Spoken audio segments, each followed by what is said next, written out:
Today we're checking out the new IdeaTab Pro Gen 2 by Lenovo. I actually paid $499 for mine. So yeah, it's more expensive than the previous version, but I'll leave a link down below because they always like to put their tablets on sale right after I pay full price. Nice thing is they do include the Tab Pen Plus and the Folio case. I believe they also have a 2-in-1 keyboard pack that fits this tablet as well. It's a little bit larger at 13 inches now and has a higher resolution IPS LCD display at 3504 by 2190 resolution. Still is 144 Hz refresh rate, but is much brighter and now up to 800 nits. It still has 8 GB of RAM with 128 GB of storage. Also takes a micro SD card to expand the storage as well. Comes with Android 16, but only gets 2 years of major software updates, 4 years of security updates, so definitely could be better there.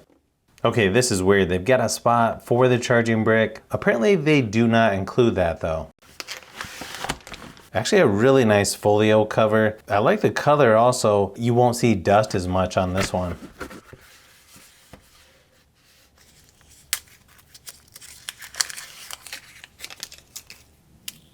The Tab Pen Plus looks pretty similar to the previous version. You can charge the included pen there on the side with USB-C. They are still including the USB-C to USB-C charging cable. Kind of nice, they show you where you can attach the pen on the side. And then of course your volume, power, micro SD card slot.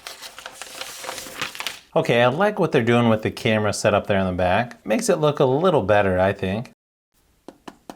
Pretty nice build quality on here. This one definitely feels a little bit thinner than I was expecting. Pogo pins there on the bottom for the keyboard case.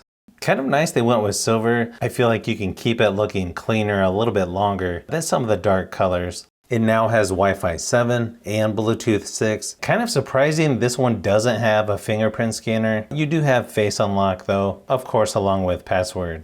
It does have an About section where you can check for updates. It gives you most of the information about your tablet. Looks like it has about 80 GB available of the 128, but of course that's probably all those extra apps that pre-installed. You can see it's got 8 GB of RAM, currently on Android 16, ZUI 18. It's on gesture navigation by default. Of course, you can change that to 3-button navigation as well. For some reason, they try to recommend all these extra apps. I'm guessing you can uninstall those later though. Okay, nice wallpaper on here. Looks like there is a software update, so might as well go ahead and do that.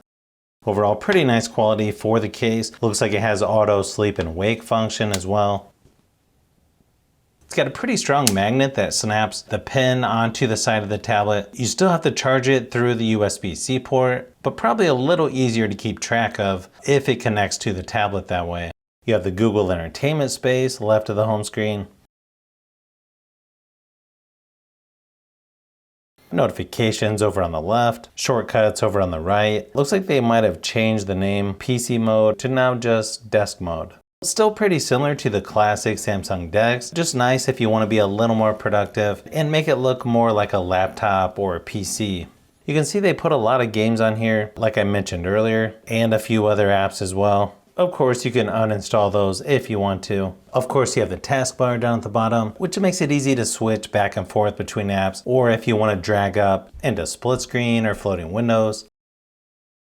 It also has video out if you want to use an HDMI adapter to connect to a projector, TV, or external monitor, so you don't have to worry about Wi-Fi connections, which I always think is nice if you're traveling. I feel like the software on here is pretty nice as well. But there's a few things that's a little different on this than what you would see on Samsung, but you can do a lot of the same things on Lenovo tablets as Samsung, so I don't feel like you're really missing out a lot there. I feel like Lenovo always does a nice job with the screen quality, and that's definitely the case with this one. It has good contrast, good viewing angles, and of course plenty bright enough at 800 nits. This tablet is wide vinyl 1, which is good for streaming apps like Netflix. It can also play up to 4K resolution for YouTube videos. You also have quite a few options here with the pen, like remote control, magnifying glass, virtual pointer, new note, partial screenshot, circle to search, easy jot, and ink mode as well.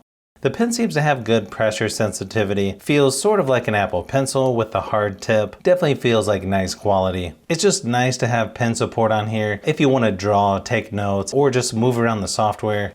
Overall performance actually feels pretty smooth just moving around the software. It now has a Snapdragon 8S Gen 4 processor. As you can see by the benchmark results, pretty decent performance on single and multi-core scores. Also has pretty good GPU performance as well. It can be a little bit harder to reach things on the screen just because this tablet's a little larger. But if you're using a controller, everything looks actually pretty nice on here. Obviously, it probably will depend which games you're playing, but you'll be able to play most games from the App Store without any problems with this tablet. It's got the same size 10,200 milliamp hour battery. I also ran my typical battery drain test at 100% screen brightness, and it lasted about 5.5 hours, which doesn't sound that great, but considering the screen brightness, I feel like that's not bad considering most iPads are right around the same 5.5 hours. Obviously, once you turn the screen brightness down, you'll get much better battery life with this tablet. It also has up to 45-watt fast charging, so pretty decent charging speeds to charge it back up.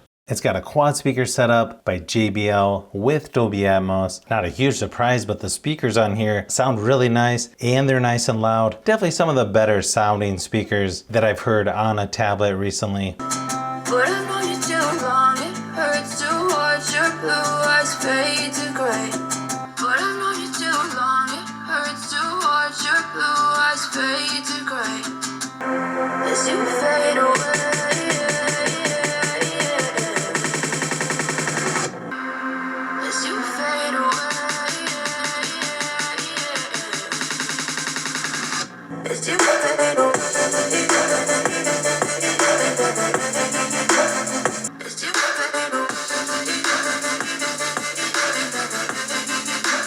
It's got a 13 megapixel camera on the back, 8 megapixel on the front. In the camera app, it's pretty simple. You just have documents, photo, and video. You can also shoot up to 4K resolution for video recording.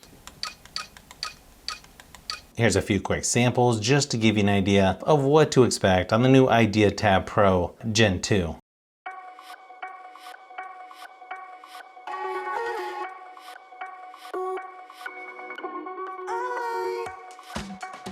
I think overall this is a pretty nice tablet. It has good screen quality. I think the battery life could be a tad better, but again, not bad considering the screen brightness. The only thing Lenovo needs to work on, in my opinion, and this is something I've said for years, is they need to get closer to Samsung when it comes to software updates, because the build quality is actually really nice within the last couple years, and their tablets feel more premium than you would think considering the price. So they do actually feel like they're getting better each year. I'll have to do some comparisons with this tablet to see how it stacks up. I've also got another new tablet from Lenovo that I'll be checking out here soon, and of course a lot of other comparisons, so you'll want to keep an eye out for those upcoming videos.